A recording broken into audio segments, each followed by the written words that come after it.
नमस्कार दोस्तों, आप सभी का आपके अपने YouTube चैनल सनातन धर्म में हार्दिक स्वागत है। दोस्तों, आज की इस वीडियो में हम बहुत ही महत्वपूर्ण विषय पर बात करेंगे।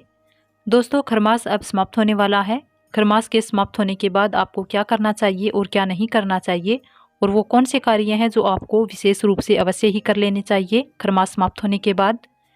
दोस्तों, आप अपने अपने घरों में, अपने अपने परिवार में सभी लोग इस बात का विशेषकर ध्यान अवश्य दीजिएगा।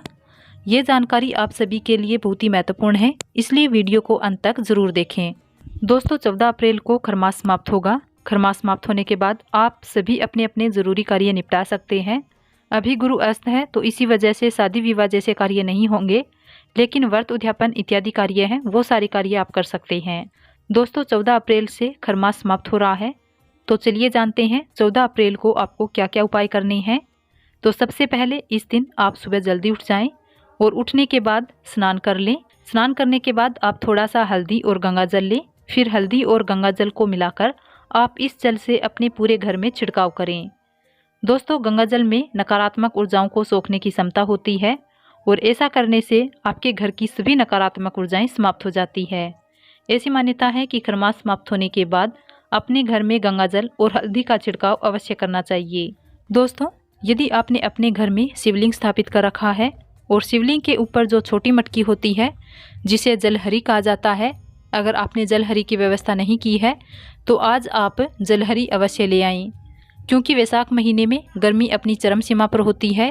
तो ऐसे में महादेव के विष के प्रभाव को शांत रखने के लिए, क्योंकि महादेव ने सृष्टि के कल्याण के लिए हलहल विष को अपने गले में धारण कर रखा है, और इस वैशाख महीने में इतनी अधिक गर्मी होती है कि विष अपना प्रभाव दिखाने लगता है, जिसकी वजह से महादेव के शरीर में जलन होती है। इसलिए महादेव के शिवलिंग के ऊपर इस महीने में एक जलहरी की व्यवस्था अवश्य करनी चाहिए। इससे महादेव प्रसन्न होते हैं। इसके अलावा आप अपने घर के रसोई घर में एक जल का मटका अवश्य रखें। इस दिन नए मटके में पानी भरकर पहले तुलसी या शिवजी का जल से अभिषेक करें, और फिर इसी मटके से आप अपने घर के लिए जो आप जल ग्रहण करते हैं उस जल को भरकर अपने रसोई घर में रखें।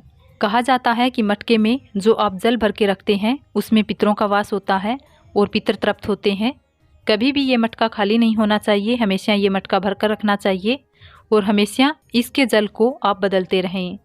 आज के दिन ये कार्य आप अवश्य करें। ये कार्य बहुत ही शुभ माने गए हैं। तो आज के दिन आप एक मटका अपने घर अवश्य लेकर आएँ, और आज के दिन इस मटके को जल से भरकर अपने रसोई घर में अवश्य रखें। आज के दिन सत्तू खाने का भी विधान है। सत्तू में आप चने का सत्तू खा सकते हैं, चौक की बनी हुई सत्तू खा सकते हैं। तो ये कार्य अवश्य कर लीजिएगा आज के दिन। और जो हमने आपको जलहरी की व्यवस्था करने की बात कही है, तो अगर दोस्तों आपके घर में शिव मंदिर नहीं है तो आप किसी शिव मंदिर में जलहरी का दान कर सकते हैं। यदि आपके आसपास आपने देखा है कि किसी मंदिर में जलहरी की व्यवस्था नहीं है, तो आप वहां जाकर भी आज के दिन जलहरी की व्यवस्था कर सकते हैं, जलहरी का दान कर सकते हैं। ऐसा करने से आप बहुत बड़े पुण्य के भागी बनेंगे। आप एक स्टैंड ले लीजिए। इसके बाद आप पीतल या तांबे का एक जलहरी ले लीजिए। इसमें आपको एक छेद करनी है। अगर आप पीतल या तांबे का नहीं ले सकते हैं तो आप मिट्टी का भी ले सकते हैं। फिर इसमें आप उसा डाल दीजिए। उसी उसा से पानी की बूंद टप टप करके महादेव पर गिरती है। ये कार्य आप आज अवश्य करें। इससे आपको अभोग फलों की प्राप्ति होती है और महादेव की कृपा भी आपको प्राप्त होती है। आपके जीवन की सभी मनोकामनाएं पूर्ण होगी। घर में शिवलिंग है तो घर में भी आप यह कार्य कर सकते हैं। नहीं है तो आप महादेव के मंदिर में जाकर भी आप जलहरी की व्यवस्था कर सकते हैं। तो इस प्रकार से आप खरमास समाप्त होने के बाद ये चीज़ें कर लें। और जो गंगा जल और हल्दी मिश्रित जल घर में छिड़कने को कहा है, उसे आप प्रातःकाल घर की साफ सफाई करने के बाद और स्नान करने के बाद पूरे घर में इस जल से आप छिड़काव अवश्य करें। हल्दी के जल वाला उपाय सुनने में बहुत ही आसान है, उतना ही करने में भी आसान है। इसी तरह से इसके प्रभाव भी बहुत अधिक लाभकारी है। हल्दी अपने आप में शुभता लाती है, और गंगा जल का तो आप सभी को पता है कि गंगा जल में नकारात्मक ऊर्जाओं को समाप्त करने की क्षमता होती है। अपवित्र को पवित्र बनाती है गंगा। तो अपने घर में गंगा जल और हल्दी का छिड़काव अवश्य कर लीजिएगा। कई जगहों पर आज के दिन सत्तू का जो आपके कुल देवी देवता है वहाँ चढ़ाया जाता है भोग। तो आपके यहाँ यह रिवाज है तो आप यह कर लीजिएगा। इसके बाद ही आप सत्तू को पूरे परिवार सहित ग्रहण करें।